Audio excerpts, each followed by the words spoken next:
Boom! जब Damien ने अपने पैरों को एक बार फिर समतल जमीन पर महसूस किया तो वह न तो उत्साहित था और न ही चिंतित। वह बस अपने आसपास की सभी इंद्रियों से मिलने वाले संकेतों से अभिभूत था। डेमियन को अपनी त्वचा के हर रोमछिद्र, शरीर की हर नस और यहाँ तक कि अपने माना सर्किट की नसों में भी ऊर्जा का एक प्रवाह महसूस हो रहा था, जिसे वह ठीक से समझ नहीं पा रहा था। जैसे ही उसे अनजाने में जमीन से ऊपर उठाया गया, उसका पूरा शरीर चकाचौंध कर देने वाली नीली रोशनी से जगमगा उठा। और धीरे धीरे उसे एहसास हुआ कि वास्तव में क्या हो रहा है। तारों की रोशनी। तारों की कमी के कारण गुप्त क्षेत्र में उसे यही बदलाव महसूस नहीं हुआ था। उसे केवल सूर्य की गर्मी और चंद्रमा की ठंडक का ही एहसास हुआ, लेकिन वे भी धुंधले थे क्योंकि खगोलीय पिंड पूर्ण नहीं थे। अब जब वह वास्तविक दुनिया में लौट आया था तो उसे अपने आसपास के हर तारे और खगोलीय पिंड से एक जुड़ाव महसूस हो रहा था। अब उसे समझ में आ गया था कि इस कक्षा को स्टार मास्टर या कुछ और कहने के बजाय सेलेस्टियल क्यों कहा जाता था। जिस ग्रह पर वह इस समय मौजूद था वह भी इस संबंध से अछूता नहीं रहा। डेमियन जब अपने अंदर उमड़ रही भावनाओं के उफान में डूबा हुआ था तभी एक ऐसा जुड़ाव पनपने लगा जो बाकी सभी से कहीं अधिक मजबूत था।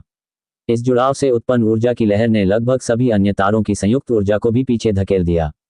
आखिरकार यही वह खगोलीय पिंड था जिससे उसका सबसे गहरा जुड़ाव था। ये पृथ्वी थी। घर से 3.5 साल दूर रहने के बाद उसे अंततः इसकी स्थिति की अटूट समझ प्राप्त हो गई थी।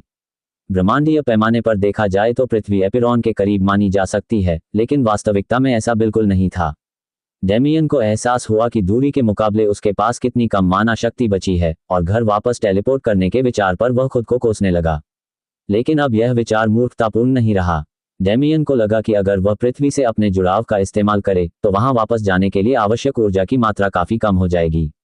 बिना और सोचे समझे डेमियन ने अपना स्टेट बूस्ट पोशन निकाला और उसे पी लिया। उसने इसके सार को अपनी बुद्धिमत्ता के स्तर की ओर मोड़ दिया। बुद्धिमत्ता का स्तर केवल प्रतिक्रिया समय और शरीर पर नियंत्रण बढ़ाने के लिए नहीं था, न ही ये केवल बढ़ी हुई गणना शक्ति का माप था।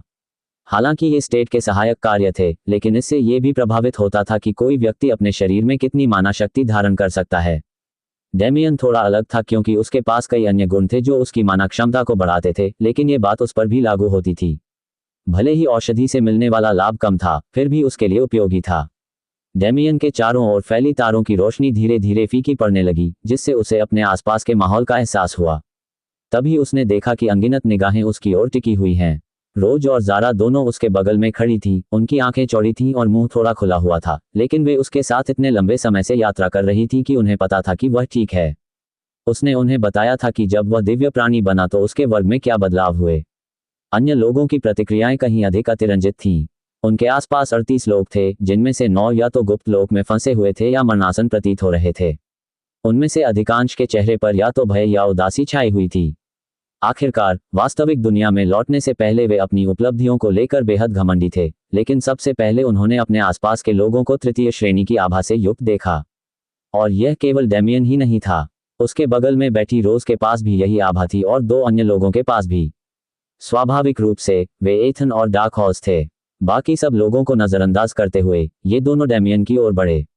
हा, लगता है तुम अभी भी मुझसे थोड़ा आगे हो दोस्त, एथन ने डेमियन को जोर से गले लगाते हुए कहा। डेमियन वैसे तो शर्मीला नहीं था, खासकर दोस्तों के साथ, इसलिए उसने भी वैसा ही जवाब दिया। बस फर्क इतना था कि उसने अपनी पकड़ में थोड़ी ज्यादा ताकत लगा दी। ये देखकर एथन ने भी वैसा ही किया और इससे पहले कि दोनों के बीच कोई जबरदस्त मुकाबला शुरू होता, रोज ने डेमियन की पीठ पर एक थप्पड़ मार दिया। वाह, तुम दोनों कितने करीब हो। क्या तुमने कभी और भी करीब आने के बारे में सोचा है? एक दूसरे को देखते हुए डेमियन और एथन सिहर उठे। वे जानते थे कि उसका क्या मतलब है, लेकिन काश वे न जानते। जल्दी से एक दूसरे को दूर धकेलते हुए उन्होंने हाथ मिलाकर अपनी मुलाकात समाप्त की। उस अप्रत्याशित प्रतियोगी ने भी उनका अभिवादन किया और अब जाकर उन्हें उसका नाम पता चला। वह मैथ्यू एरियल था। हालांकि उसके ठंडे और उदासीन स्वभाव के कारण वे ये पता नहीं लगा पाए कि वह कहां से आया था। उनके आपस में मेलजोल का कारण केवल इतना था कि वे सभी प्रतिभा के मामले में समान थे और प्रतिद्वंद्वी थे। फिर उन्होंने गुप्त लोक में मिली चीजों की कहानियां सुनाना शुरू किया। डेमियन और रोज ने सबसे पहले गॉडस्पार्क पर्वत और वहां मिली विरासत की कब्रों के बारे में बताया। हालांकि उन्होंने कुछ विवरण, विशेष रूप से प्राचीन मंदिर के बारे में, बताना छोड़ दिया, जिसे उन्होंने दूसरी विरासत की कब्र बताया। ईथन की आंखें चमक उठीं। तुम लोग गॉडस्पार्क पर्वत की लगभग पूरी चढ़ाई तक पहुंच गए। बहुत बढ़िया। फिर उसने अपने अनुभव बताने शुरू किए। एथन लावा से भरे वातावरण में लगभग 3 महीने तक रहा, उसके बाद उसने वहां से निकलने का फैसला किया। इस दौरान उसने आग पर नियंत्रण का अभ्यास किया और उसमें महारत हासिल की। उसने पहले इस पर ज्यादा ध्यान नहीं दिया था, लेकिन डेमियन से लड़ने के बाद उसने अपना दृष्टिकोण बदल दिया। उसके बाद उसने जाने का फैसला किया, लेकिन यहीं से उसकी कहानी दिलचस्प मोड़ लेती है। रास्ते में उसका सामना विशालकाय आदमियों के एक समूह से हुआ, जिनके बारे में उसे बाद में पता चला कि वे वही बर्बर जाति के लोग थे जिनसे उन्हें बचने के लिए कहा गया था। हालांकि ताकतवर होने के कारण एथन को इसकी परवाह नहीं थी और उसने उन्हें केवल प्रतिद्वंद्वी के रूप में देखा। उसने उनके कुछ सदस्यों के साथ शारीरिक मुकाबला किया और उन्हें हरा दिया, जिसके बाद उन्होंने उसे अपने गांव में आमंत्रित किया। वहां से उसने 3 महीने उनके भाई बनकर बिताए। वह उनके साथ शिकार करता, उनके साथ जश्न मनाता और यहाँ तक कि उनके सम्मान में उनके कुछ खास टैटू भी बनवाए, जिन्हें उसने गर्व भरे चेहरे के साथ डेमियन को दिखाया। वे उसे एक प्रतिष्ठित मकबरे में ले गए, जिसे उन्होंने दीक्षा संस्कार के रूप में स्थापित किया था, और उसे मकबरा पार करने की अनुमति दी। उसने प्राप्त पुरस्कारों और शिकार के बल पर तेजी से तृतीय श्रेणी में प्रवेश कर लिया। ईथन की कहानी अपेक्षाकृत शांत थी, भले ही वह एक ऐसी युद्धप्रिय जाति के साथ दोस्ती कर बैठा था, जिसके रीति रिवाज बाहरी लोगों से पूरी तरह से अलग थे। इसके बाद मैथ्यू की बारी थी, लेकिन उसने ज्यादा कुछ नहीं कहा। उसने बस इतना बताया कि वह कैसे एक अंधेरे, भयानक जंगल में पहुंच गया, जो मरे हुए जीवों से भरा हुआ था। फिर उसने बताया कि उसे एक पुश्तैनी मकबरा मिला और उसने उसे साफ करके विरासत हासिल कर ली। बाकी तीनों ने सिर हिलाया। उन्हें मैथ्यू से एक अजीब सी भयावह आभा निकलती हुई महसूस हुई, जो उनके अंदर आने से पहले उसमें नहीं थी, और अब उन्हें इसका कारण पता चल गया था। जब वे बात कर रहे थे, वे उसी स्थान पर खड़े रहे, लेकिन बाकी सभी प्रतिभाशाली लोग पहले ही अपने अपने घरों की ओर वापस जाने लगे थे। विभिन्न राष्ट्रों के नेता पहले ही लौट चुके थे और विशाल मैदान में केवल वही उपस्थित थे। अब उन चारों को अलग अलग रास्तों पर जाना होगा। चिंता मत करो भाई, मैं जल्द ही 20 डोमेन में आऊंगा, तो हम तब फिर मिलेंगे। उस समय हम जमकर लड़ेंगे। डेमियन ने एथन को मुट्ठी से इशारा करते हुए कहा। ईथन को मुट्ठी मिलाने का मतलब ठीक से पता नहीं था, लेकिन फिर भी उसने ऐसा ही किया। ठीक है, वैसे जल्दी करने की जरूरत नहीं है। अगर तुम जल्दी में आओगे और मार खाओगे तो शर्मनाक होगा। कुछ देर हंसी मजाक के बाद वे अलग हो गए। मैथ्यू भी अपने घर की ओर चल पड़ा। मैदान में अब सिर्फ डेमियन, रोज और ज़ारा ही बचे थे। तो अपने ससुर से मिलने के लिए तैयार हो, रोज ने अचानक कहा। डेमियन का चेहरा कागज की शीट से भी ज्यादा सफेद पड़ गया जब उसने रोबोट की तरह अपना सिर घुमाकर उसकी ओर देखा। मुझे माफ करना, मुझे लगता है मैंने आपको ठीक से नहीं सुना। क्या आप अपनी बात दोहरा सकती हैं? रोज ने शरारती मुस्कान के साथ कहा। जाहिर है, आपके ससुर जी। क्या आपको लगा कि आप एडिलेयर साम्राज्य की राजकुमारी के साथ यूं ही एक सामान्य रिश्ता रख सकते हैं? हाँ हाँ हाँ, डेमियन ने जबरदस्ती हंसी निकाली और फिर वह भाग गया। अगर तुम मुझे पकड़ नहीं पाए तो मुझे शादी करने की जरूरत नहीं। हाँ हाँ हाँ, रोज का चेहरा गुस्से से लाल हो गया। अगर तुम मुझसे शादी नहीं करना चाहते तो सीधे सीधे कह क्यों नहीं देते? ये कहकर वह उसके पीछे दौड़ पड़ी। केवल ज़ारा ही बची थी, जो अभी अभी हुई घटना से हैरान थी। लेकिन ये सोचकर कि वे दोनों खेल रहे थे, ज़ारा भी उत्साहित हो गई और उनके पीछे दौड़ पड़ी। मेरा इंतजार करो। डेमियन सबसे आगे था, पूरी रफ्तार से दौड़ रहा था, लेकिन उसके बाहरी दिखावे के विपरीत उसका मन शांत था। सच तो यह है कि वह पहले से ही जानता था कि रोज के साथ रहने के लिए सहमत होना असल में उनकी शादी की गारंटी देना था। वह इस दुनिया में इतने लंबे समय से रह रहा था कि वह समझ सके कि डेटिंग संस्कृति पृथ्वी की तरह खुले विचारों वाली नहीं है, और अधिकांश लोगों के पूरे जीवन में केवल एक ही साथी होता है, जब तक कि निश्चित रूप से उनके पास एक हरम न हो। पहले तो शादी करने के विचार से वह हिचकिचाया। वह जवान था और उसके सामने पूरी जिंदगी पड़ी थी, लेकिन समय बीतने के साथ साथ उसकी हिचकिचाहट कम होती गई। ये बात विशेष रूप से वंशानुक्रम मकबरे के मुकदमे के बाद सच साबित हुई, जब डेमियन ने हरम बनाने के बारे में सोचना शुरू कर दिया। उसे एहसास हुआ कि भले ही वह उसकी पत्नी बन जाए, ये तो बस अनंत काल तक साथ रहने का वादा है। पृथ्वी की तरह यहाँ कोई कानूनी दस्तावेज कर या विवाह पूर्व समझौता नहीं है। वे अभी भी सिर्फ डेटिंग कर रहे होंगे, लेकिन उसे कम से कम उसका मंगेतर तो बनना ही होगा, ताकि वह अपनी ईमानदारी दिखा सके। डेमियन ने पूरी रफ्तार से दौड़ना बंद कर दिया, जिससे रोज को उसके पास आने का मौका मिल गया। फिर इससे पहले कि वह कुछ बोल पाती, डेमियन उससे आगे निकल गया। तो क्या आप मुझे मेरे होने वाले ससुर के बारे में नहीं बताने वाली हैं? या आप अपने पति को इस मीटिंग में बिना किसी जानकारी के ही भेजने वाली हैं? रोज शर्मा गई, लेकिन फिर भी खुलकर मुस्कुराई। भले ही वाक्य के अंतिम भाग में वह व्यंग्य कर रहा था, लेकिन रोज समझ गई कि उसने बाकी बात स्वीकार कर ली है। इसलिए जब तीनों अरोरा की ओर जा रहे थे, तब रोज ने उन्हें अपने पिता के व्यक्तित्व का एक संक्षिप्त लेकिन विस्तृत विवरण दिया। उनकी मौजूदा गति से तीनों को अरोरा पहुंचने में ज्यादा समय नहीं लगेगा। दरअसल अगर डेमियन उन्हें सीधे वहां पहुंचा देता तो वे और भी तेजी से पहुंच सकते थे, लेकिन क्योंकि उनकी बातचीत जरूरी थी, इसलिए उन्होंने ज़ारा की पीठ पर उड़कर जाने का विकल्प चुना। रोज ने डेमियन को न केवल अपने पिता के व्यक्तित्व के बारे में बल्कि अपने अतीत के बारे में भी उचित स्पष्टीकरण दिया। डेमियन ध्यान से सुन रहा था और उसकी मां के साथ जो हुआ उसकी कहानी सुनने के बाद उसे संदेह होने लगा कि क्या वह वास्तव में एक साथ कई महिलाओं के साथ संबंध रख पाएगा या नहीं। चूंकि उनके पास अभी समय था, डेमियन ने रोज से भी इस बारे में बात करने और अपने रिश्ते को मजबूत करने का फैसला किया। दूसरे चुंबन के बाद वे दोनों एक तरह से पहले ही साथ आ चुके थे, लेकिन उन्होंने कभी इस बात की पुष्टि नहीं की। पहली पुष्टि रोज द्वारा अपने पिता के बारे में कही गई बात से हुई, और वह बातचीत कोई खास नहीं थी। चूंकि वे दोनों एक दूसरे की भावनाओं को काफी समय से जानते थे, इसलिए वह शुरू होते ही खत्म हो गई। उसका एकमात्र उद्देश्य मौखिक पुष्टि करना था। जब डेमियन इस बात को लेकर हिचकिचा रहा था कि दूसरे मुद्दे को कैसे उठाया जाए, तब रोज ने उसके लिए ये काम कर दिया। और हाँ, भविष्य में अगर आपके पास एक से ज्यादा औरतें हों तो मुझे कोई आपत्ति नहीं है। मुझे पता है मेरी माँ की मौत एक बड़े हरम के दुष्परिणामों में हुई थी, इसलिए मैं आपके हरम में औरतों की संख्या सीमित रखूंगा ताकि बात हद से ज्यादा न बढ़ जाए। जब डेमियन अपनी आंखें और मुंह चौड़ा करके उसे घूर रहा था, तब रोज मुस्कुराती रही। मैं हमेशा तुम्हारी पहली पत्नी ही रहूंगी। वैसे भी मुझे पता है कि तुम्हें वो लड़की पसंद है जिसके बारे में तुमने मुझे धरती से बताया था, लेकिन मुझसे ये उम्मीद मत रखना कि मैं तुम्हें उसके साथ चुपचाप देखती रहूंगी। डेमियन कुछ बोल नहीं पाया। उसने सहमति जताने के लिए चुपचाप सिर हिलाया और फिर अनमने ढंग से कहीं घूरने लगा। उसे शांत होने में कुछ घंटे लग गए, लेकिन आखिरकार उसे याद आया कि उसे अपना स्टेटस चेक करना है। स्थिति डेमियन वॉर्ड, आधा इंसान आधा जानवर, पुरुष, आयु 20, स्तर 100, आकाशीय, अनुभव मूल्य 0/1,50,000, उपाधि या 0, शरीर का वाहक, विकासकर्ता, समानताएं, अंतरिक्ष, शारीरिक बनावट 0, शारीरिक बनावट, जादुई शक्ति 18,000, STR 375, AGI 380, def 370, int 400, dex 380, कौशल warp level 10, dimensional magic level 1, high level regeneration level max, void sword art level 3, mana sense level max, devour level 5, vector control level 8, lightning magic level max, inventory विशेषताएं, shock absorption, सर्व दृष्टि स्तर 4, dragon की सांस, अनंता matrix. Damien को अपनी status window में क्या हो रहा था ये ठीक से समझ नहीं आ रहा था। उसे जो स्टेट बूस्ट मिला था उसे तो स्टारलाइट के बपतिस्मा से समझाया जा सकता था, लेकिन उसके एफिनिटी सेक्शन को समझना उसके लिए नामुमकिन था। अपने शरीर के उस हिस्से में अपनी इंद्रियों को भेजने की कोशिश करते हुए जहां उसे लगता था कि उसकी आत्मीयता स्थित है, उसने वहां अपनी स्थानिक आत्मीयता से कहीं अधिक कुछ महसूस किया।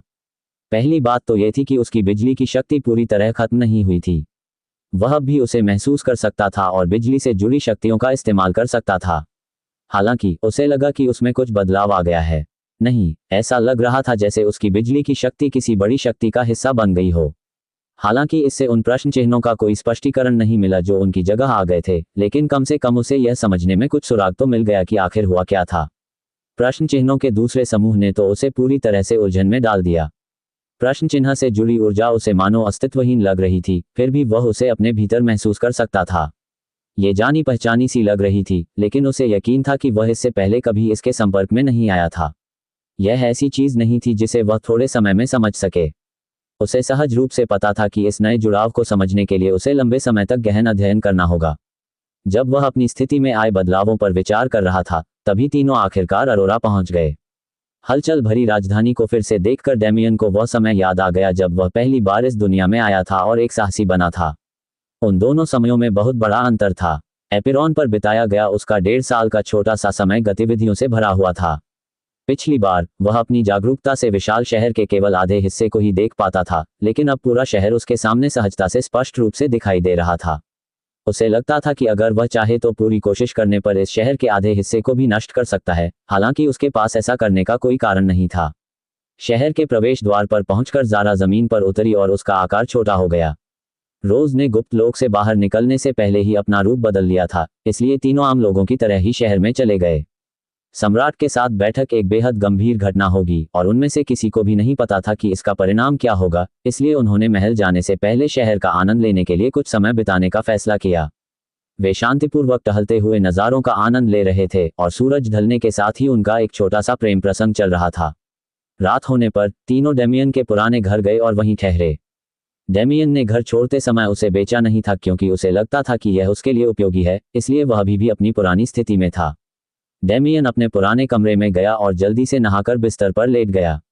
कल का दिन बहुत लंबा होने वाला है। सिर्फ इतना ही नहीं, मुझे ऐसा लग रहा है कि आने वाले दिनों में भी कई लंबे दिन होंगे।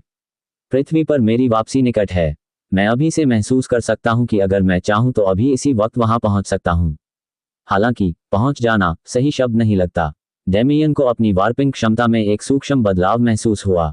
जब वह सामान्य दूरी सीमा के भीतर स्थानों पर टेलीपोर्ट करता था तो ये पहले जैसा ही रहता था, लेकिन अगर उसे अधिक दूरी तय करनी होती थी तो उसे लगता था कि उसका प्रवेश द्वार कहीं अधिक भव्य हो जाता था। राजधानी जाने का विकल्प न चुनने का यह भी एक कारण था। वह जानता था कि उसकी आयामी जादुई शक्तियों को अभ्यस्त होने में कुछ समय लगेगा। भले ही वह कुछ नया न सीख पाए, कम से कम उसे अपनी वर्तमान चालों में होने वाले बदलावों को समझना तो जरूरी था। डेमियन बिस्तर पर लेटा हुआ था और अपने भविष्य की योजनाओं के बारे में सोच रहा था, तभी उसने देखा कि उसके कमरे का दरवाजा खुला है। स्थिति को समझते हुए उसे आह भरने की इच्छा हुई, लेकिन उसने बस अपनी आंखें बंद कर लीं और सोने का नाटक किया। रोज को पता नहीं था कि वह क्या कर रही है और क्यों कर रही है, लेकिन उसके शरीर का हर अंग उसे आज रात डेमियन के कमरे में जाने के लिए उकसा रहा था। यह उसकी आंखों का कमाल नहीं था, शायद उसकी भावनाएं ही उस पर हावी हो रही थीं। रोज ने सिर्फ एक लेस वाली नाइट ड्रेस पहनी हुई थी, जिससे ये कारनामा पहले की तुलना में और भी जोखिम भरा हो गया था, लेकिन उसने अपना इरादा मजबूत किया और आगे बढ़ी। चुपचाप कमरे में प्रवेश करते हुए रोज डेमियन के साथ बिस्तर पर चढ़ गई। उसकी प्रतिक्रिया जानने की कोशिश कर रही थी, लेकिन जब कोई प्रतिक्रिया नहीं हुई तो वह निराश हो गई। जैसे ही उसने चुपचाप कमरे से भागने का सोचा, उसे एक जोरदार खिंचाव महसूस हुआ और वह वापस बिस्तर पर गिर पड़ी। इतनी जल्दी मत करो। तो हमारी नन्ही राजकुमारी ने आधी रात को एक अकेले आदमी के कमरे में जाने का फैसला क्यों किया? डेमियन ने धीमी आवाज में चिढ़ाते हुए कहा। जब रोज के कार्यों पर सवाल उठाए गए तो वह तुरंत शर्म से लाल हो गई। वह खुद भी असमंजस में थी, तो वह उसे कैसे समझा सकती थी। लेकिन डेमियन को वजह बिल्कुल साफ पता थी। आखिर ये तो एक आम बात थी। उसने उसे अपने करीब खींचा और उसे अपनी छाती पर लेटने दिया। सुनो, मुझे पता है कि कल मुझे तुम्हारे पापा से मिलने जाना है, इसलिए तुम घबरा रही हो, पर कोई बड़ा कदम उठाने की जरूरत नहीं है। क्या यहाँ आते आते हमारा रिश्ता और मजबूत नहीं हो गया? अगर वो मान भी नहीं जाते तो मैं उन्हें मनाने की पूरी कोशिश करूंगी। डेमियन की स्थिर धड़कन और उसके शांत करने वाले शब्दों को सुनकर रोज थोड़ी शांत हो गई। दरअसल डेमियन को अपने पिता से मिलवाने को लेकर वह बेहद घबराई हुई थी। उसके पिता पहले से ही उसके रिश्तों को लेकर सख्त थे और ऊपर से उन्हें डेमियन के बारे में कुछ भी पता नहीं था। उसे लगा कि उसके पिता उनके रिश्ते को तुरंत नामंजूर कर देंगे। इसलिए वह डेमियन को कुछ ऐसा देने आई थी जिसे वापस नहीं लिया जा सकता था। अगर उनका रिश्ता उस स्तर तक पहुंच जाता तो सम्राट उन्हें स्वीकार करने के लिए मजबूर हो जाते, लेकिन डेमियन उसे इस तरह स्वीकार नहीं करना चाहता था। उसने खुद को कभी रोमांटिक नहीं समझा था, लेकिन उसके कामों से यही संकेत मिलता था कि वह रोमांटिक है। शायद इसका कारण ये था कि वह अपने रिश्ते को धीरे धीरे आगे बढ़ाना चाहता था, लेकिन इससे ये तथ्य नहीं बदलता कि उसकी इन छोटी छोटी बातों ने रोज को हर गुजरते दिन के साथ उसके प्रति और भी अधिक आकर्षित कर दिया। उन्हें लगातार बातचीत करते हुए केवल 1 साल ही हुआ था, इसलिए यह स्पष्ट नहीं था कि यह भावना अभी तक प्यार में बदल गई थी या नहीं, लेकिन यह उस बिंदु तक पहुंचने के बेहद करीब थी। डेमियन द्वारा पीठ पर हल्के हल्के हाथ फेरे जाने के साथ ही शांत वातावरण में लेटी हुई रोज को आखिरकार नींद आ गई। उसकी चिंताएं इतनी कम हो गई थीं कि उसे नींद आ गई। डेमियन कुछ देर और जागता रहा, कई बातों पर गहराई से विचार करता रहा, लेकिन जल्द ही वह भी सो गया। दोनों अगली सुबह तक चैन से सोए, जब आखिरकार उस फेटफुल मुलाकात का समय आ गया। शाही महल औरोरा के ठीक बीचों बीच एक विशाल पहाड़ी पर स्थित था। अपने विशाल आकार के कारण ये कई किलोमीटर दूर से भी दिखाई देता था। रोज डेमियन को पहाड़ी पर बसे उच्च वर्गीय इलाकों से होते हुए महल के द्वार तक ले गई। महामहिम, उसे देखते ही पहरेदारों ने तुरंत झुककर अभिवादन किया। महल के पास पहुंचते पहुंचते रोज ने अपना भेष उतार दिया था। उसने गार्डों को सिर्फ सिर हिलाकर अभिवादन किया और डेमियन के साथ महल में प्रवेश कर गई। ये महल उसी तरह से बनाया गया था जैसे डेमियन ने एपिरॉन पर अपने समय के दौरान कई छोटे छोटे महल देखे थे। मंदिर से लेकर विरासत मकबरे तक उन सभी की संरचना एक जैसी थी। प्रवेश करते ही सबसे पहले एक विशाल हॉल दिखाई देगा जो बेदाग सफेद रंग के दोहरे दरवाजों के एक अनूठे सेट की ओर जाता है। इस हॉल के किनारों को विभिन्न अलंकारों और कलात्मक वस्तुओं से सजाया गया था और इनके अलावा अन्यत्र जाने वाले अनगिनत छोटे दरवाजे भी थे। ये वे रास्ते थे जिनसे होकर कोई महल के भीतरी भाग तक पहुंच सकता था, लेकिन फिलहाल इन दरवाजों का इस्तेमाल करने की कोई जरूरत नहीं थी। रोज बिना किसी और बात पर ध्यान दिए सीधे सिंहासन कक्ष की ओर बढ़ रही थी। वह अपने पिता के साथ बैठक जल्द से जल्द खत्म करना चाहती थी ताकि वे अपने अपने काम पर लौट सकें। जब उसने दरवाजे पर दस्तक दी तो उसे सन्नाटा मिला, फिर एक गहरी आवाज सुनाई दी, अंदर आओ। दरवाजे अपने आप खुल गए और अंदर का दृश्य सामने आ गया। पिछले हॉल की तरह ये भी भव्य रूप से सजा हुआ था, लेकिन इसके अंदरूनी हिस्से में बिछे कालीन और सजावटें एक ही स्थान को उभारने पर केंद्रित प्रतीत हो रही थीं। वह सिंहासन निस्संदेह हॉल के अंत में स्थित था। हॉल के किनारों पर मंत्रियों और अन्य लोगों के लिए सीटें कतारबद्ध थीं जो सम्राट से मिलने आते थे, और हॉल के अंत में 2 सिंहासन थे, लेकिन उनमें से केवल एक ही सिंहासन पर लोग बैठे थे। दूसरा सिंहासन लगभग 1 दशक से खाली पड़ा था। ये वही सिंहासन था जहां रोज की मां बैठा करती थी। कब्जे वाले सिंहासन पर छोटे गुलाबी बालों और भेदक माणिक जैसी आंखों वाला एक अकेला व्यक्ति बैठा था। यदि मैल्कम के चारों ओर व्याप्त जादुई शक्ति के तूफान को रक्त का सागर माना जा सकता है, तो सम्राट के चारों ओर व्याप्त तूफान एक भयंकर बवंडर के समान था। उसकी ठंडी निगाहें उन दोनों पर घूमी और रोज की ओर देखते ही उनमें थोड़ी गर्माहट आई। पिताजी, मैं लौट आई हूं, रोज ने झुककर संक्षिप्त अभिवादन किया। सम्राट ने कमरे में मौजूद एकमात्र दूसरे व्यक्ति की ओर देखते हुए सिर हिलाया। फिर भी उस व्यक्ति में आत्मसम्मान को कम करने का कोई संकेत नहीं दिखाई दिया। अगर सम्राट के साथ यह एक सामान्य मुलाकात होती तो शायद वह अपना अहंकार त्याग कर सम्मान दिखाता, लेकिन ऐसा नहीं था। उसे अपने होने वाले ससुर को यह दिखाना था कि वह कोई ऐसा व्यक्ति नहीं है जिसे नीचा समझा जाए। शुभ दोपहर, वरिष्ठ। सम्राट ने अपनी उदासीन निगाहों से डेमियन को एक बार फिर देखा और फिर रोज की ओर मुड़ गए। इसी क्षण रोज को एहसास हुआ कि वह पहले से ही जानता है कि वे यहाँ किस लिए आए हैं। पिताजी, बस करो, अभी के लिए चले जाओ, मुझे उसे अकेले में बात करने दो। रोज हिचकिचाई, लेकिन जब डेमियन ने भी हल्के से सिर हिलाकर उसे सहमति दी तो वह अनिच्छा से कमरे से बाहर निकल गई। डेमियन और सम्राट कुछ मिनट तक एक दूसरे को चुपचाप देखते रहे, फिर उनमें से एक ने बोलने का फैसला किया। तुमने मेरी बेटी के साथ क्या किया? अगर कुछ पूछना है तो आपको ये पूछना चाहिए कि आपकी बेटी ने मेरे साथ क्या किया। जैसे ही सम्राट अपने सिंहासन से विदा हुए, उनकी निगाहें तेज हो गईं। डेमियन ने भी अपनी तलवार निकाल ली, मुक्का धातु से टकराया और सिंहासन कक्ष में एक जोरदार गड़गड़ाहट गूंज उठी। सम्राट तो स्थिर रहा, लेकिन डेमियन दरवाजे की ओर पीछे की ओर धकेल दिया गया। लेकिन उसने खुद को इतनी असुरक्षित स्थिति में रहने नहीं दिया। वह स्थानिक परतों के माध्यम से अपनी गति को बनाए रखते हुए सम्राट के पिछले मुक्के से प्राप्त बल का पुनर्चक्रण करके उन पर प्रहार करते हुए सम्राट के कुछ मीटर पीछे टेलीपोर्ट हो गया। आसपास के क्षेत्र में अणुओं में कंपन उत्पन्न हुआ और बिजली कड़कने लगी, जिसके बाद दर्जनों प्लाज्मा किरणें सम्राट की ओर बढ़ीं। और इन सब के अलावा वॉइड स्वॉर्ड आर्ट तीसरा चरण, स्थानिक पतन। डेमियन ने सीधे अपनी सबसे ताकतवर चाल चली। उसे इस बात का गहरा एहसास था कि वह चौथी श्रेणी के योद्धा का मुकाबला नहीं कर सकता, इसलिए उसने पहले ही मुकाबले में अपनी पूरी ताकत झोंकने का फैसला किया। सम्राट स्थिर खड़े रहे और अपनी ओर बढ़ते विभिन्न हमलों को शांतिपूर्वक देखते रहे। जब प्लाज्मा और बिजली की किरणें उनके करीब आईं, तो उन्होंने इतनी तेजी से अपना हाथ नीचे की ओर चलाया कि डेमियन उसका पीछा नहीं कर सका। सम्राट के चारों ओर की हवा 2 हिस्सों में फट गई, जिससे अंतरिक्ष में दरार पड़ गई। उन सभी किरणों को उस अंतरिक्षीय दरार ने निगल लिया जो उसके बनने से उत्पन्न हुई थी। तभी अंतरिक्ष विकृत और मुड़ने लगा, लेकिन जो अंतरिक्ष को ही चीर फाड़ सकता है, वह उसके पतन में कैसे फंस सकता है? सम्राट ने स्थानिक पतन को नष्ट करने के लिए उसी विधि का प्रयोग किया। डेमियन तुरंत टेलीपोर्ट करके दूर चला गया। उसके चेहरे पर फ्राउन साफ दिख रहा था। ये पहली बार था जब उसका सामना किसी ऐसे व्यक्ति से हुआ था जो अंतरिक्ष को प्रभावित कर सकता था, जिससे वह नुकसान में था। उसकी आंखें चमक उठी जब उसे अपनी उस कमजोरी के बारे में पता चला जिससे वह अनजान था। कुछ महीने पहले की बात होती तो वह पूरी तरह से असहाय हो चुका होता, लेकिन हाल ही में उसने कई नई शक्तियां हासिल कर ली थीं। उसने अपनी हथेली पर एक लौ प्रकट करते हुए अपनी अलौकिक शक्तियों में से एक पर ध्यान केंद्रित किया। डेमियन की हथेली पर जलती लौ को देखकर सम्राट ने अंततः प्रतिक्रिया दी। उनकी भौहें तन गईं और वे उत्सुकता से डेमियन की अगली चाल को देखने लगे। दुर्भाग्य से यह एक ऐसी शक्ति थी जो डेमियन को हाल ही में मिली थी और उसके पास अभी तक इसके साथ प्रयोग करने का समय नहीं था, इसलिए वह इसका उपयोग केवल इसके सबसे बुनियादी रूप में एक अग्निगोले के रूप में ही कर सकता था। उसने सम्राट की ओर आग का गोला फेंक दिया, जिसे सम्राट ने आसपास की हवा से बने एक गोले में कैद कर लिया और उसका अवलोकन किया। ये शक्ति दिलचस्प है।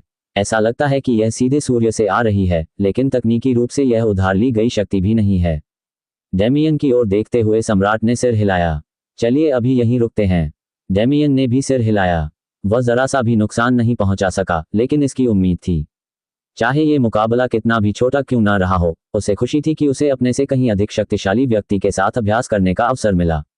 उसे चौथी कक्षा के विभिन्न प्राणियों की भिन्नता भी देखने को मिली। हालांकि मैल्कम सम्राट की तरह अंतरिक्ष को चीर नहीं सकता था, लेकिन उसके द्वारा मचाई गई तबाही कहीं अधिक घातक थी। वह ये सोचने से खुद को रोक नहीं पाया कि उनमें से कौन लड़ाई में जीतेगा। चलिए सबसे पहले सबसे महत्वपूर्ण बात पर आते हैं।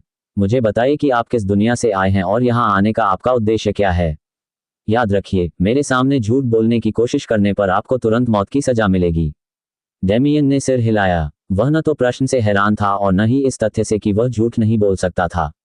वर्गभेद इतना व्यापक था कि डेमियन द्वारा की गई छोटी से छोटी हरकत भी सम्राट द्वारा बारीकी से देखी जा सकती थी। तो डेमियन ने सम्राट को पृथ्वी के बारे में बताया और बताया कि कैसे इस पर हाल ही में माना का परिचय हुआ था, कैसे वह एक कालकोठरी में फंस गया था और कैसे वह सतह पर पहुंचा था। सम्राट ने भावहीनता से सुना, लेकिन मन ही मन वह उलझन में था। उसे डेमियन की बातों में कोई झूठ नहीं दिखा, लेकिन इससे मामला और भी पेचीदा हो गया। एक नवोदित दुनिया ऐसी प्रतिभा कैसे पैदा कर सकती है जो मेरी बेटी को भी टक्कर दे सके। ये जानना जरूरी था कि एपिरॉन को माना से परिचित हुए हजारों साल बीत चुके थे। कुछ पीढ़ियों के बीतने तक इस दुनिया में जन्म लेने वालों की प्रतिभा स्वाभाविक रूप से नई दुनियाओं में जन्म लेने वालों की तुलना में बेहतर होगी। इसके अलावा ये तथ्य भी उल्लेखनीय है कि एडिलेयर शाही परिवार 2 अर्धदेवताओं की संतान था, जिसने उनकी प्रतिभा को और भी बढ़ा दिया। सम्राट चुप रहे। उन्होंने दोनों बच्चों के बीच घनिष्ठ संबंध को उनके एक साथ आने से बहुत पहले ही देख लिया था, यहाँ तक कि उनकी पहली मुलाकात के समय से ही। वे तब से ही डेमियन का आकलन कर रहे थे, और चाहे उसने कितनी भी कमियां ढूंढने की कोशिश की हो, उसे डेमियन और उसकी बेटी के रिश्ते को अस्वीकार करने का कोई कारण नहीं मिला। वह इतना प्रतिभाशाली था कि उसे बोझ नहीं बनना था, उसका चरित्र उत्कृष्ट था और वह कभी भी अपनी वासना के आधार पर कार्य करता हुआ प्रतीत नहीं हुआ, और उसका निर्णय लेने का कौशल इतना अच्छा था कि उसे स्वीकार किया जा सकता था। हालांकि डेमियन में कई कमियां थीं, लेकिन समय के साथ उन्हें सुधारा जा सकता था। आखिर वह अभी जवान ही तो था। सम्राट को डेमियन की पृष्ठभूमि को लेकर बस थोड़ी सी ही चिंता थी, लेकिन वह भी कोई मुद्दा नहीं लग रहा था। वह नॉक्स की वजह से हर दूसरे लोकवासी के प्रति शत्रुता रखने से कहीं अधिक समझदार था, खासकर तब जब वह दूसरा लोक अपनी प्रारंभिक अवस्था में ही डेमियन जैसी प्रतिभाओं को जन्म देने की क्षमता रखता था। मैं मेरी बेटी के साथ आपके रिश्ते में बाधा नहीं डालूंगी, लेकिन उस रिश्ते को बनाए रखने के लिए आपको कुछ चीजें करनी होंगी। जब वह कमरे में वापस आएगी तो मैं इस बारे में आपसे बात करूंगी। डेमियन ने मुस्कुराते हुए कहा, लेकिन उसे एहसास हुआ कि उसे एक और विषय पर बात करनी है। सीनियर, हमें नॉक्स के बारे में बात करनी होगी। जैसे ही डेमियन ने मंदिर के भीतर अपने और रोज के अनुभव का वर्णन किया, सम्राट की आंखें गंभीर हो गईं। हालांकि वह अपने पूर्वजों की शिक्षाओं से कहानी पहले से ही जानता था, उसने नॉक्स को कभी प्रत्यक्ष रूप से नहीं देखा था। उसका जन्म 500 साल पहले हुआ था, जब एपिरॉन के सभी अर्धदेव विलुप्त हो चुके थे। डेमियन द्वारा नॉक्स के वर्णन को सुनकर वह चिंतन में डूब गया। डेमियन ने बहुत पहले ही यह जानकारी रोज के पिता के साथ साझा करने का फैसला कर लिया था। कल रोज के स्पष्टीकरण से उसे पता चला कि हालांकि वह उसके प्रति नर्म दिल था, लेकिन वह एक चतुर व्यक्ति था और राजनीति के मामले में एक शातिर लोमड़ी की तरह व्यवहार करता था। वह ऐसा व्यक्ति भी था जो वास्तव में अपने साम्राज्य की भलाई की परवाह करता था। डेमियन ऐसे व्यक्तित्व वाले व्यक्ति के साथ एक मजबूत रिश्ता बनाना चाहता था। अगर उसमें किसी एक क्षेत्र में सबसे बड़ी कमी थी तो वह राजनीति थी। उसे इससे जुड़ी सभी चालबाजियां और मानसिक लड़ाइयां बिल्कुल पसंद नहीं थीं। वह मोर्चे पर जाकर खुद लड़ना ज्यादा पसंद करेगा और किसी और को उसके लिए राजनीतिक झंझटों से निपटने देगा। लेकिन वह जानता था कि उसे और अधिक चालाक बनना होगा। उसने सोचा कि समय बीतने के साथ वह सीख जाएगा, लेकिन शायद वह सम्राट से कुछ तरकीबें सीख सकता था। सम्राट ने धीरे धीरे अपने विचारों को समेटा और फिर सिर हिलाया। अभी इसकी चिंता मुझे करने दो। तुम और रोज अभी जवान हो, इसलिए तुम्हें अपरिहार्य युद्ध की तैयारी में शक्ति प्राप्त करनी चाहिए। डेमियन सहमत हो गया। जैसे ही उनकी बातचीत समाप्त हुई, सम्राट ने रोज को वापस कमरे में बुलाया। पिताजी, रोज ने अपने चेहरे पर स्पष्ट चिंता के साथ कहा। उसे इस तरह देखकर सम्राट का उदासीन चेहरा थोड़ा नरम पड़ गया। वह ऐसी स्वभाव की थी जो परिणामों की परवाह किए बिना हमेशा खतरे में कूद पड़ती थी, और अब वह उसे फिर से एक छोटी बच्ची की तरह देख रही थी। उन्हें अपनी बेटी के बचपन की प्यारी यादें सता रही थीं। भले ही उन्हें उसे ठीक से पालने पोसने का ज्यादा समय नहीं मिला, फिर भी उन्होंने एक अच्छा पिता बनने की पूरी कोशिश की। तुम्हें इस तरह घबराया हुआ देखना बहुत कम देखने को मिलता है, उसने चिढ़ाते हुए कहा। फिर अचानक उसे एक विचार आया। उसने जल्दी से डेमियन को इशारा किया और आगे बोला, और डेमियन स्वाभाविक रूप से समझ गया था कि सम्राट क्या करना चाहता है। बस आश्चर्य की बात यह थी कि वह अचानक उस गंभीर व्यक्तित्व में पूरी तरह से बदलाव कर देगा जिसे वह इतने समय से प्रदर्शित कर रहा था। मैं इस रिश्ते को स्वीकार नहीं करूंगा, वह तुम्हारे लायक नहीं है, सम्राट ने उदासीनता भरे लहजे में कहा। जब रोज ने डेमियन की ओर देखा तो उसने उसके चेहरे पर पीड़ा का भाव देखा। जब उसने देखा कि रोज उसे देख रही है तो उसने शर्म से अपनी नजरें फेर लीं।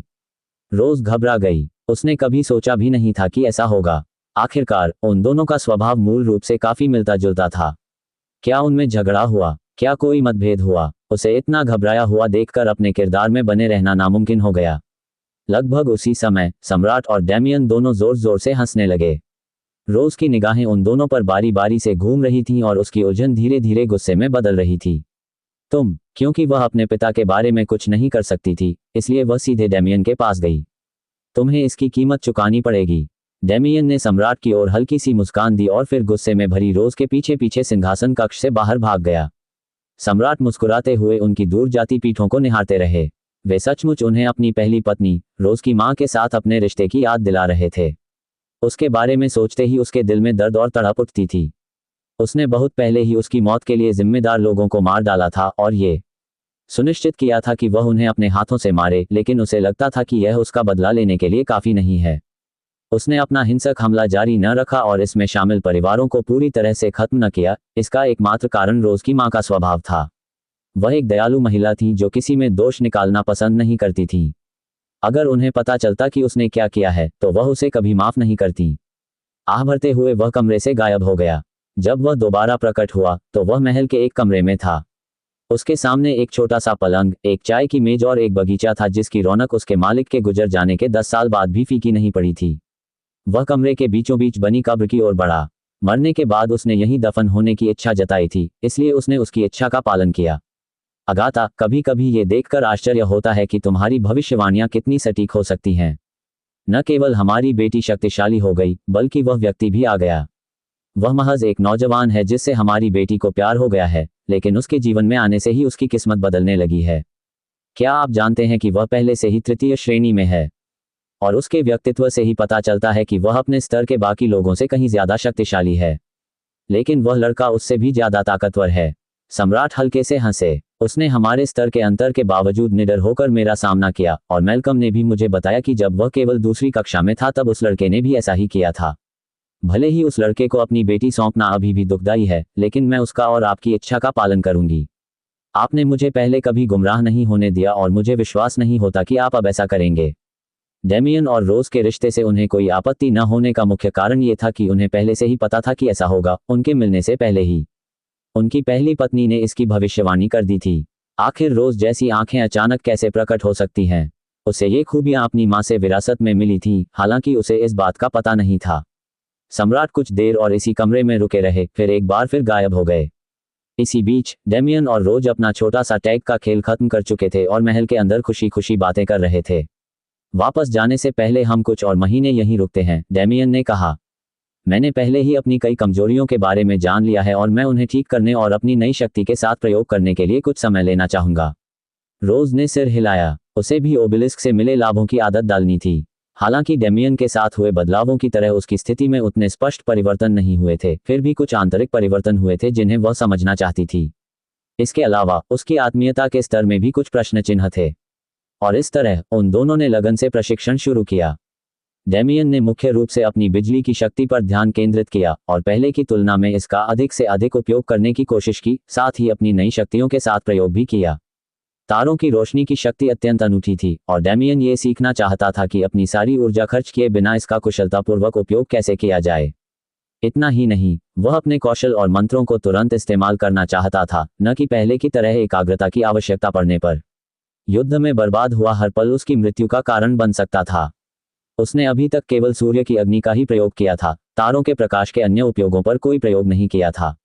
इसलिए उसे सीखने के लिए काफी समय चाहिए था। रोज भी कुछ ऐसी ही थी। उसने माया और हवा दोनों के बारे में गहरी समझ हासिल कर ली थी, लेकिन उसका ध्यान ज्यादातर माया पर ही केंद्रित था। उसे विरासत मकबरे के निर्माता के वर्षों के शोध से भरी हुई कई किताबें मिल चुकी थीं, लेकिन उसने अभी तक इस ज्ञान का गहराई से अध्ययन नहीं किया था। उसने अपना समय इस नए ज्ञान को आत्मसात करने और उसे अपने जीवन में उतारने में बिताया, जिससे उसे अपनी मायावी शक्तियों को बेहतर बनाने के लिए अंतर्दृष्टि प्राप्त हुई। ग्रंथों के अलावा उसने अपने नए मायावी सिंहासन कौशल का सही ढंग से उपयोग करना भी सीखा। यदि वह अपने क्षेत्र का उपयोग करने की समझ रखते हुए अपनी मायावी शक्तियों को ग्रैंड मास्टर स्तर तक नियंत्रित कर सके, तो वह इस कौशल को कई गुना बढ़ा सकती है। ज़ारा, जो इन दोनों के बीच खुद को कुछ हद तक पराया महसूस कर रही थी, जानवरों के क्षेत्र में प्रशिक्षण लेने के लिए हेलिया वन की ओर चल पड़ी थी। हालांकि उसे डेमियन के साथ रहना सबसे आरामदायक लगता था, लेकिन वह अपनी प्राथमिकताओं को जानती थी। इसके अलावा उन दोनों का मानसिक जुड़ाव अभी भी सक्रिय रहेगा, इसलिए उसे चिंता करने की कोई जरूरत नहीं थी। डेमियन इस समय एक खुले मैदान के बीचों बीच खड़ा था और उस चाल का अभ्यास कर रहा था जिसे वह स्थानिक क्षमता प्राप्त करने के बाद से ही बनाना चाहता था। यह एक जबरदस्त चाल थी जिसे वह हमेशा से आजमाना चाहता था। आंखें बंद करके और एकाग्र होकर डेमियन ने अपने आसपास के वातावरण और अंतरिक्ष की संरचना को महसूस किया। उसने उस विशाल अंधकार में विद्यमान असंख्य खगोलीय पिंडों को महसूस किया। और फिर उसने खींचा। उसे ठीक ठीक पता था कि वह क्या कर रहा है और उसने पूरी ताकत से खींचा। और नतीजा दसियों किलोमीटर चौड़ा और गहरा एक विशाल गड्ढा बन गया।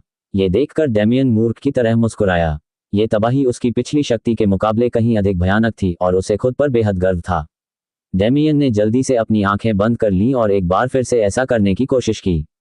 वापसी से पहले उसे इस चाल में महारत हासिल करनी थी। और इसी तरह 6 महीने और बीत गए। डेमियन, रोज और ज़ारा सभ्यता से बहुत दूर एक विशाल खुले मैदान के बीचों बीच खड़े थे। वे सम्राट से बात कर चुके थे और अपनी योजनाओं के लिए उनकी सहमति प्राप्त कर चुके थे, इसलिए वे बिना रुके आगे बढ़ गए। ऊपर फैले विशाल आकाश को निहारते हुए डेमियन ने एक गहरी आह भरी। 4 साल बीत गए। आखिरकार घर लौटने का समय आ गया है। उसकी भावनाओं को भांपते हुए रोज और ज़ारा उसके करीब आई और उसे स्नेह से गले लगाया। हल्के से मुस्कुराते हुए उसने अपना हाथ उठाया। तीनों के सामने की जमीन मुड़ गई और विकृत हो गई। एक विशाल पोर्टल का निर्माण हो रहा था। पृथ्वी 2055। पृथ्वी पर माना शक्ति जागृत हुए 10 वर्ष बीत चुके थे और सभ्यता इस हद तक बदल चुकी थी कि पिछली सदी के लोग इसे पहचान भी नहीं पाते। माना के प्रभाव से कई नई तकनीकों और उत्पादों का विकास हुआ, जिनसे न केवल रोजमर्रा की जिंदगी में प्रगति हुई, बल्कि मानव जाति का भी समग्र विकास हुआ। शुरुआती 5 साल नई दुनिया में ढलने में बीते, लेकिन अंतिम 5 साल विकास से भरपूर रहे।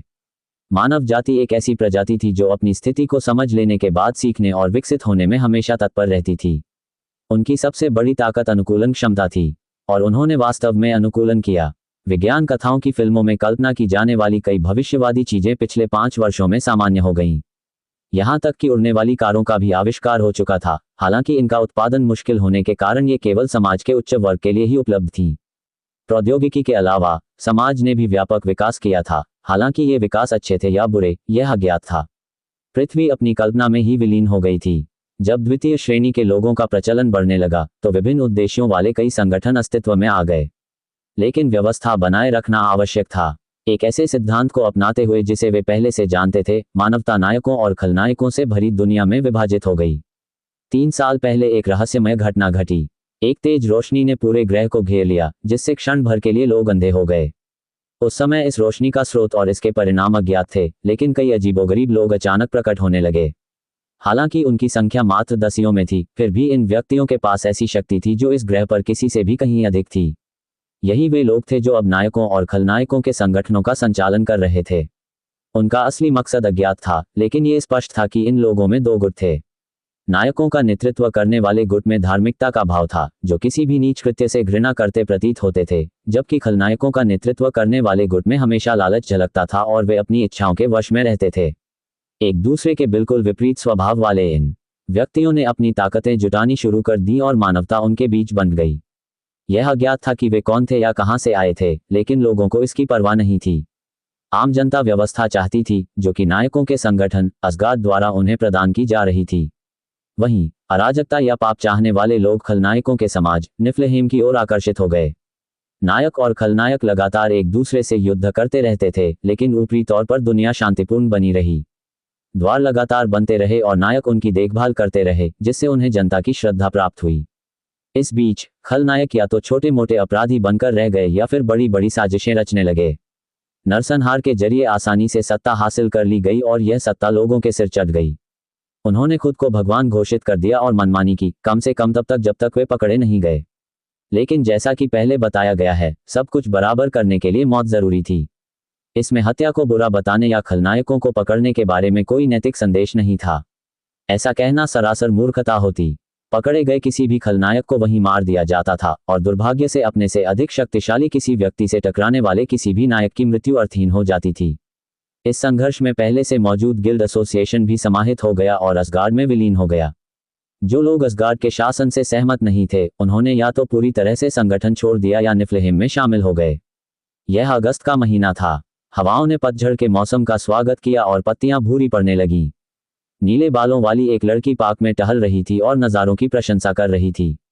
एलेना पिछले 4 वर्षों से अपना अधिकांश समय गेट्स में बिता रही थी और समाज में होने वाले बदलावों को वह केवल तभी देख पाती थी जब वह इस तरह के अवकाश लेती थी। उसे समझ नहीं आ रहा था कि चीजें इतनी अचानक कैसे बदल गईं, लेकिन उसे पता था कि कुछ गड़बड़ है। हालांकि वह न तो हीरो थी और न ही विलेन। वह बस सार्वजनिक रूप से एक सामान्य जीवन जीते हुए चुपके से ताकत हासिल कर रही थी। अगर वह कभी किसी को हिंसक व्यवहार करते या नागरिकों की हत्या करते देखती तो वह चुपचाप खड़ी नहीं रहती, लेकिन उसने लोगों को बचाने के लिए कोई सक्रिय प्रयास नहीं किया। डेमियन को कालकोठरी में डाले हुए 4 साल हो चुके थे और एलेना द्वारा जिनकी विरासत को नष्ट किए हुए 2.5 साल हो चुके थे। उस दिन के बाद से उसने उसे अकेला छोड़ दिया था। दरअसल कुछ महीनों तक उन्हें सार्वजनिक रूप से देखना दुर्लभ था। उसके बाद जिन ने हीरो बनने का फैसला किया, उन्होंने नाइटचेजर नाम से हीरो का नाम अपनाया और खलनायकों और बाधाओं से लड़ते हुए जनता का प्यार हासिल किया। उन्हें लोग मानवता के स्तंभ कहते थे, यानी जीवित लोगों में सबसे बलवान। ये वे लोग थे जिन्होंने खलनायकों के खिलाफ लड़ाई और खतरे के द्वार बंद करने में सबसे अधिक योगदान दिया। फिर भी एलेना ने उसकी परवाह नहीं की। जब तक वह उसका पीछा नहीं करता, उसे इस बात से कोई फर्क नहीं पड़ता था कि वह क्या करता है। उसने तो उसे पहले ही मौत की सजा सुना दी थी, और ऐसा इसलिए था क्योंकि इतने वर्षों बाद भी उसे अब भी उम्मीद थी कि डेमियन वापस लौटेगा। उसने उस धुंधले अलौकिक धागे की मौजूदगी को महसूस किया था, उस भावना को जो उन्हें जोड़ती थी। ये वर्षों से निरंतर विद्यमान रही थी और उसकी आशा की किरण बनकर खड़ी थी। यहाँ तक कि वह खुद को इस तरह सोचने के लिए तरकीन मानती थी, लेकिन वह खुद को रोक नहीं पाती थी। उसने भूलने की कोशिश की, उसने अपनी भावनाओं को दबाने की कोशिश की, उसने आगे बढ़ने की कोशिश की, लेकिन जब तक वह रहस्यमयी धागा उसकी चेतना में मौजूद था, वह ऐसा नहीं कर सकी। उसे यकीन था कि वह उस धागे के दूसरे छोर पर है। तो उसने पिछले 4 साल उसकी मां की देखभाल में बिताए थे, लगातार इस लक्ष्य के साथ कि जब वह वापस आए तो वह उसके स्तर पर रह सके। यही कारण था कि उसने जिन पर ध्यान नहीं दिया। जब डेमियन वापस आएगा तो क्या जिनकी मौत निश्चित नहीं होगी। और इस तरह वह 90वें स्तर पर पहुंच गई, जो तीसरे दर्जे की बनने के बेहद करीब था। एलेना पार्क की बेंच पर बैठी थी और ये सारे विचार उसके मन में फिर से उमड़ रहे थे। वैसे तो वह कभी कभी इन सब बातों के बारे में सोचती थी, लेकिन इस बार इसके पीछे एक खास वजह थी। हाय स्कूल खत्म हुए 7 साल हो गए थे और उसकी कक्षा के सभी सहपाठियों के लिए एक पुनर्मिलन की योजना बनाई गई थी। पुनर्मिलन के लिए यह एक अजीब संख्या थी, लेकिन चूंकि विश्व जागरण को 10 साल हो गए थे, इसलिए उन्होंने इसे आयोजित करने का फैसला किया। इस साल उसकी उम्र केवल 21 वर्ष थी, यानी उसने 14 वर्ष की उम्र में ही हाई स्कूल से स्नातक की उपाधि प्राप्त कर ली थी, लेकिन यह अपेक्षाकृत सामान्य बात थी। 2030 के दशक में विश्व स्तर पर शिक्षा का स्तर बढ़ा दिया गया था और सीखने की प्रक्रिया को और अधिक कठिन बना दिया गया था। अधिकांश लोग 15 साल की उम्र में हाई स्कूल से स्नातक हो जाते हैं, लेकिन वह और डेमियन इस आयु वर्ग के निचले छोर पर थे, जिसके कारण वे स्नातक होने के बाद ही 15 वर्ष के हुए। हाई स्कूल के दिनों को याद करते हुए एलेना ने आह भरी। वो दिन उसके लिए अच्छी यादें थीं, लेकिन साथ ही दर्दनाक भी। डेमियन से उसकी पहली मुलाकात हाई स्कूल में हुई थी, लेकिन उसे चुपचाप बैठकर उसे धमकाते हुए देखना पड़ा और वह उसकी मदद नहीं कर पाई। अगर वह मदद करने की कोशिश भी करती तो वह हमेशा ये कहकर मना कर देता कि वह किसी का एहसानमंद नहीं होना चाहता। उसका यही रवैया था, और जब उसे अपनी कमजोरी का एहसास हुआ तो यह और भी स्पष्ट हो गया। उत्पीड़न और भी बढ़ जाने के बावजूद वह चुपचाप सब कुछ सहता रहा और अपनी जिंदगी जीता रहा। एलेना उसकी इस खूबी की जितनी वह कल्पना भी नहीं कर सकता था, उससे कहीं अधिक प्रशंसा करती थी। हर परिस्थिति में बिना पलक झपकाए डटे रहने की उसकी इच्छाशक्ति ऐसी थी जो वह खुद में भी पाना चाहती थी, लेकिन साथ ही साथ वह ये भी सोचती थी कि यह एक ऐसी कमी है जिसे उसे सुधारने की जरूरत है। बात यह नहीं है कि वह जीवित रह सका, बल्कि बात यह है कि उसने ये सब अकेले करने की कोशिश की। यही खूबी थी जिसने धीरे धीरे उसके निस्वार्थ प्रेम को प्रेम में बदल दिया। उसने उसे हर मुश्किल का सामना करते हुए देखा और उसकी मदद करने का फैसला किया। इसलिए उसने उनके साथ बिताए हर पल को एक सुखद स्मृति बनाने की पूरी कोशिश की। और इस खोज में वह धीरे धीरे उससे प्यार करने लगी। उसके दृढ़ संकल्प के लिए, उन लोगों के प्रति उसकी दयालुता के लिए जो इसके पात्र थे, और उस प्रभावशाली व्यक्तित्व के लिए जो वह केवल उसके सामने ही दिखाता था। एलेना ने अपना सिर हिलाया। उसे हाई स्कूल रियूनियन में शामिल होने या न होने का फैसला करना था, लेकिन वह फिर से डेमियन के बारे में सोचने लगी। वह खुद को रोक नहीं पाई, क्योंकि उसके लिए हाई स्कूल का खुशहाल जीवन उसके चेहरे की यादों से जुड़ा हुआ था। पुनर्मिलन के बारे में सोचते हुए एलेना चीखने के अलावा और कुछ नहीं कह सकी। वहां ऐसे लोग होंगे जो कभी डेमियन को तंग करते थे और उस पर दबाव डालकर उसे दोस्त के रूप में छोड़ने के लिए मजबूर करने की कोशिश करेंगे। वह जगह ऐसी नीच लड़कियों से भरी हुई थी जो लोगों की पीठ पीछे अफवाहें फैलाकर उनकी जिंदगी बर्बाद कर देती थीं और ऐसे परेशान करने वाले लड़कों से भरी हुई थी जो हमेशा उसे हवस भरी निगाहों से देखते थे और खुलेआम उसके साथ संबंध बनाने की कोशिश करने का दावा करते थे। और सबसे बुरी बात यह थी कि नए समाज के उदय के साथ इनमें से अधिकांश लोगों में उसी तरह की हीन भावना विकसित हो गई। वे खुद को न्याय का रक्षक समझने लगे और शायद इसी प्रतिष्ठा का इस्तेमाल अपने अहंकार को बढ़ाने के लिए करने लगे। लेकिन फिर भी उसने अंत में जाने का फैसला किया। उसे लगा कि यह उसका नैतिक कर्तव्य है। इसके अलावा वह एक खास व्यक्ति से मिलना चाहती थी। यह एलिसन क्लार्क नाम की एक शिक्षिका थी जो हाई स्कूल के दूसरे वर्ष में उनकी छात्रा थी। उन दिनों में केवल वही एक व्यक्ति थी जिन्होंने उनका साथ दिया था। एलेना ने डेमियन के साथ जो कुछ हो रहा था उसके बारे में उस शिक्षिका से बात की थी और यह वही शिक्षिका थी जिसने उसे हर पल को एक सुखद स्मृति में बदलने का विचार दिया था। उस समय से वह एलिसन से लगभग हर दिन बात करने लगी और उसे एक शिक्षिका से ज्यादा एक बड़ी बहन की तरह मानती थी। दुख की बात है कि स्नातक होने के बाद वे एक दूसरे से दूर हो गईं क्योंकि एलेना गिल्ड में शामिल हो गई और उनके लिए काम करने में लगातार व्यस्त रहने लगी। डेमियन के अलावा एकमात्र ऐसे व्यक्ति से मिलने के लिए जिससे उसे हाई स्कूल के दौरान बात करना अच्छा लगता था वह रियूनियन में जाएगी। और इसलिए एलेना उस पार्क की बेंच से उठी जहां वह बैठी थी और स्कूल की ओर चल पड़ी। द्वितीय श्रेणी की छात्रा के तौर पर अपनी तेज गति और सहनशक्ति के बल पर एलेना को स्कूल पहुंचने में ज्यादा समय नहीं लगा। 2 मंजिला विशाल इमारत को देखकर उसे एक बार फिर पुरानी यादें ताज़ा हो गईं, लेकिन उसने अपने विचारों को झटक दिया और अंदर चली गई। वह पुनर्मिलन में लगभग 1 घंटे देरी से पहुंची और उसने सजने संवरने की जहमत भी नहीं उठाई थी। उसने एक साधारण कमीज और जीन्स पहनी हुई थी, लेकिन फिर भी जब वह अंदर आई तो उसने काफी ध्यान आकर्षित किया। यह उस व्यक्ति से अपेक्षित ही था जिसे वस्तुनिष्ठ रूप से पृथ्वी पर सबसे खूबसूरत महिलाओं में से एक कहा जा सकता है। फिर भी एलेना ने उन पर कोई ध्यान नहीं दिया। उसने बस अपने लिए कुछ खाना लिया और एक कोने में चली गई, चुपचाप उस एकमात्र व्यक्ति की तलाश करने लगी जिससे वह मिलने आई थी। रास्ते में उसने रोजमर्रा की बातचीत सुनी जिसमें लोग अपने पेशों और स्नातक होने के बाद के जीवन के बारे में बात कर रहे थे, लेकिन यह एक सामान्य पुनर्मिलन से अलग था। दरअसल उनके मुख्य विषय कक्षाएं और स्तर थे और साथ ही एसगार्ड और उसके अधीन अन्य छोटे संगठनों में काम करने के दौरान का उनका अनुभव भी था। लेकिन एलेना को हवा में ही यह महसूस हो रहा था। इनमें से किसी को भी दूसरों के हालचाल की परवाह नहीं थी, वे तो बस यहाँ अपनी बढ़ाई करने आए थे। एलेना ने अपने काम से काम रखने की कोशिश की, लेकिन यह उसके लिए पूरी तरह से कारगर नहीं रहा। धीरे धीरे लेकिन निश्चित रूप से उसके चारों ओर लोगों का एक समूह इकट्ठा हो गया जिनमें से अधिकांश पुरुष थे। अरे, क्या तुम्हें पता है कि मैं हीरो रैंकिंग में टॉप 100 में हूँ? लड़कों ने शेख ही बघाड़ने की कोशिश की, लेकिन एलेना ने उन सबको तुच्छ समझा। हीरो रैंकिंग अपने नाम के अनुरूप थी। ये सभी सक्रिय हीरोज को उनकी शक्ति और योगदान के आधार पर रैंक करती थी। लेकिन समाज के असली जानकारों को इन बातों से कोई लेना देना नहीं था। एलेना भी उनमें से एक थी, इसलिए जाहिर है कि उसे यह बात पता थी। और सिर्फ एक लड़का ही उसे प्रभावित करने की कोशिश नहीं कर रहा था, बल्कि वे सभी इस बात की होड़ में थे कि उनमें से सबसे कूल कौन है, जिससे वे सब मूर्खों के समूह की तरह देख रहे थे।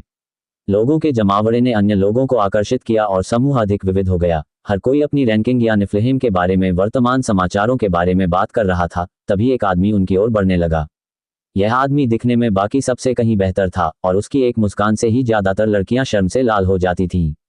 वह आत्मविश्वास से भरे हुए मुस्कुराते हुए समूह के आगे बढ़ा। कैसी हो, एलेना? ब्राइस, एलेना ने नीरस स्वर में जवाब दिया। वह उससे जरा भी प्रभावित नहीं थी और न ही उससे आगे बात करना चाहती थी। ब्राइस अतीत में डेमियन को परेशान करने वाले मुख्य लोगों में से एक था और वह लगातार एलेना पर डोरे डालने की कोशिश करता रहता था। वह मूल रूप से जिन का दूसरा अवतार था और यह स्पष्ट था कि उसका अंत कैसे हुआ। तुम्हारी जिंदगी कैसी चल रही है? मुझे यकीन है कि पिछली बार बात करने के बाद से तुम मुझे याद कर रही होगी, ब्राइस ने आंख मारते हुए कहा। उसके इस इशारे से कई अकेली महिलाएं नाराज हो गईं, लेकिन उसे इसका जरा भी एहसास नहीं हुआ। लेकिन एलेना को उसकी चालों में पड़ने की कोई परवाह नहीं थी। हाई स्कूल खत्म होने के बाद से हमने एक बार भी बात नहीं की है। और हाई स्कूल में भी तुम कुत्ते की तरह मेरे पीछे पीछे घूमते रहते थे, चाहे मैं तुम्हें कितना भी दूर भगाने की कोशिश करती थी। ब्राइस के चेहरे पर थोड़ी झंझनाहट हुई, लेकिन उसने अपनी मुस्कान बरकरार रखी। अरे, ऐसा मत करो। क्या तुम्हें नहीं पता कि मैं अब एक शीर्ष श्रेणी का हीरो हूँ? लोग मुझे सिल्वर फ्लैश कहते हैं। इतने सालों बाद भी तुम मुझे नापसंद कैसे कर सकते हो? जैसे अचानक कोई विचार आया हो। ब्राइस का चेहरा चमक उठा। अरे, क्या तुम अब भी उस फालतू बात में उलझे हुए हो? वैसे भी वो अब मर चुका है, तो तुम्हें इतनी परवाह क्यों है? डेमियन का नाम सुनते ही सारी भीड़ आपस में कानाफूसी करने लगी। उसकी मृत्यु की खबर कई अखबारों में छपी थी, लेकिन जिनकी हैसियत की वजह से किसी को परवाह नहीं थी। जाहिर है उसके इन सहपाठियों ने वे लेख जरूर देखे थे। अरे वो लंगड़ा बच्चा, मैं सोच रहा था कि कहीं उसकी मौत तो नहीं हो गई, और पता चला कि मैं सही था। हाँ बिल्कुल, मेरे बगल में उस कचरे को सांस लेते देखना भी घिनौना था। एलेना थोड़ी हैरान रह गई। उसे समझ नहीं आ रहा था कि डैमियन का नाम लेते ही इन सहपाठियों की नीचता कैसे सामने आ गई। ऐसा लग रहा था मानो सबने अपना मुखौटा उतार दिया हो और मौका मिलते ही उसके बारे में बुरा भला कहने लगे हों। ये सुनकर ब्राइस मुस्कुराया। वह इतना प्रभावशाली था कि अफवाहें और जानकारी फैला सकता था जिसे लोग बिना गहराई से जांच किए ही सच मान लेते थे। जिस लड़के ने उसकी मनचाही महिला का ध्यान अपनी ओर खींच लिया था, उससे घृणावश उसने डैमियन के नाम पर कुछ कीचड़ उछाल दिया। सहपाठी एक दूसरे को भला बुरा कहते रहे, उन्हें इस बात का जरा भी अंदाजा नहीं था कि वे किस राक्षस को जगा रहे हैं। तभी अचानक एलेना के शरीर से दम घोंटने वाला एक तीव्र दबाव फूट पड़ा। उसकी गहरी नीली आंखें एकदम काली हो गईं, भावहीन। उसके बारे में एक बार फिर ऐसा बोलो, हिम्मत है तो बोलो। ब्राइस, जो उसके सबसे करीब था, उस दबाव से सबसे ज्यादा प्रभावित हुआ। वह हाल ही में द्वितीय श्रेणी का सिपाही बना था और असगार्ड में उसका पद उसने अपनी मेहनत से नहीं कमाया था, बल्कि खरीदा था। वह खून की खांसी कर रहा था और बेहोश होने से बचने के लिए संघर्ष कर रहा था। उसे बहुत अपमान महसूस हुआ और वह आखिरी हंसी हंसने से खुद को रोक नहीं पाया। खांसी, चाहे आप कुछ भी कर लें, इससे सच्चाई नहीं बदल सकती कि वह मर चुका है। एलेना के चेहरे पर गुस्से को देखकर वह हंस पड़ा। उसे इस तरह उसे नीचा दिखाने में वाकई अच्छा लग रहा था। लेकिन अगले ही पल उसकी मुस्कान गायब हो गई। स्विश, इसे समझने में कुछ पल लगे, लेकिन तब तक घटना समाप्त हो चुकी थी। खून बेतहाशा बहने लगा और एक कटा हुआ हाथ जमीन पर गिर पड़ा। इसे हम मुआवजा मान लेते हैं। फिर कभी मुझसे इस तरह बात मत करना जैसे तुम मुझसे श्रेष्ठ हो। पृथ्वी पर अभी तक ऐसे औषधियां मौजूद नहीं थी जिनसे अंगों को फिर से उगाया जा सके।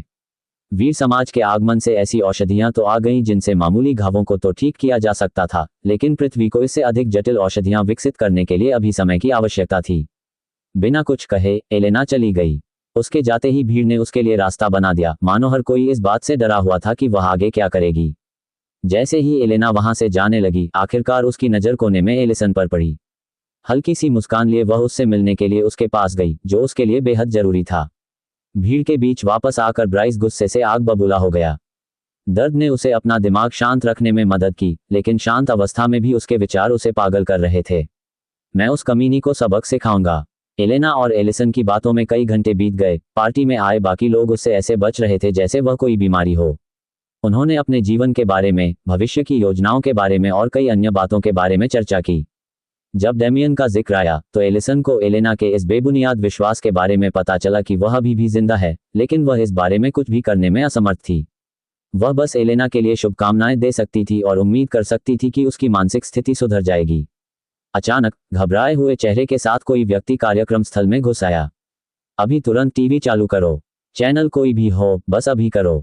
हॉल में सचमुच एक टीवी था, लेकिन पहले किसी ने उस पर ज्यादा ध्यान नहीं दिया था। हालांकि उस आदमी की आवाज में घबराहट सुनकर उन्होंने वैसा ही किया जैसा उसने कहा था। सभी चैनलों पर एक ही खबर दिखाई जा रही थी। ब्रेकिंग न्यूज, लॉस एंजल्स के आसमान में एक विशालकाय द्वार प्रकट हुआ है। इसकी रेटिंग एसएसएस रैंक निर्धारित की गई है। यह एक आपातकालीन स्थिति है और असगार्ड शहर के सभी नागरिकों को निकालने का आह्वान कर रहा है। नायकों से अनुरोध है कि वे अपनी रैंक की परवाह किए बिना घटनास्थल पर एकत्रित हों। स्क्रीन पर एक विशालकाय द्वार दिखाई दिया। हालांकि ये पहले दिखाई देने वाले किसी भी द्वार से बिल्कुल अलग था। इसके किनारे पूरी तरह से बैंगनी रंग के थे, जबकि बीच का हिस्सा घोर काला था। बाडम बाडम, एलेना को पता नहीं क्यों, लेकिन उसका दिल तेजी से धड़कने लगा। उसकी सांसें तेज हो गईं क्योंकि उसने महसूस किया कि वह अलौकिक धागा पहले से थोड़ा मोटा हो गया है। क्या ये वही है? बिना कुछ सोचे समझे वह घटनास्थल की ओर दौड़ पड़ी। कक्षा के बाकी सभी नायक भी उसके पीछे पीछे चल पड़े, क्योंकि एसगार्ड का बुलावा वे ठुकरा नहीं सकते थे। यहां तक कि अब एक हाथ वाला ब्राइस भी उसकी ओर बढ़ रहा था। वे शहर के केंद्र के अपेक्षाकृत करीब थे और जहां वे खड़े थे वहां से उन्हें विशाल द्वार दिखाई दे रहा था। उसका व्यास लगभग एक फुटबॉल स्टेडियम के बराबर था। हवा में तैरता हुआ वह भयावह द्वार और अपनी जान बचाने के लिए भागते अनगिनत नागरिकों का दृश्य सचमुच प्रलय का मंजर पेश कर रहा था। कुछ ही देर में एलेना द्वार के पास वाले इलाके में पहुंच गई। चूंकि वह असगार्ड का हिस्सा नहीं थी, इसलिए वह पास से बिना किसी की नजर में आए सब कुछ देख सकती थी। चौक में असंख्य वीर एकत्रित थे। एलेना ने जिनको भी सबसे आगे खड़े देखा, जिसके चेहरे पर वीरता का भाव था, उसने इस पर चिढ़कर अपना ध्यान वापस द्वार की ओर मोड़ दिया। और धीरे धीरे उसने उसे खुलते हुए देखा। एसगार्ड की पुकार पर आए लगभग 500 अन्य नायकों के साथ एलेना ने कुछ अविश्वसनीय देखा। एक विशालकाय शरीर जो कई 4 मंजिला इमारतों से भी ऊंचा और उतनी ही लंबाई का था, सुंदर पंखों की एक जोड़ी जो सूर्य को भी ढक लेती थी, जिससे नीचे रहने वाले लोग अंधेरे में डूब जाते थे, और सुनहरी आंखों की एक जोड़ी जो उन्हें तिरस्कार भरी नजरों से देखती थी। यह अब तक का सबसे विशालकाय जानवर था जिसे उन सभी ने देखा था, और इसकी आभा असगार्ड और निफ्लहेम के नेताओं की तरह ही दम घोंटने वाली थी। विशाल भेड़िया ही द्वार से निकला और भेड़िए के उतरते ही द्वार तुरंत बंद हो गया। लेकिन इससे जमीन पर मौजूद लोगों को कोई राहत नहीं मिली। वे महसूस कर सकते थे कि अकेले होने पर भी ये दरिंदा शहर को तबाह कर सकता है और पलक झपकाए बिना उन्हें मार सकता है। उस राक्षस के भय में नायकों का समूह एक और महत्वपूर्ण बात पर ध्यान देना भूल गया। लेकिन एलेना ने ऐसा नहीं किया। वह इस बात को लेकर बेहद सतर्क थी कि कहीं उसके सपने सच ना हो जाएं। और उसने ये देखा, उस विशालकाय जीव के ऊपर एक लंबा आदमी खड़ा था जो उस आकृति से बिल्कुल अलग था जिसे वह अच्छी तरह से याद करती थी। फिर भी उसे जरा भी संदेह नहीं था, डेमियन लौट आया था।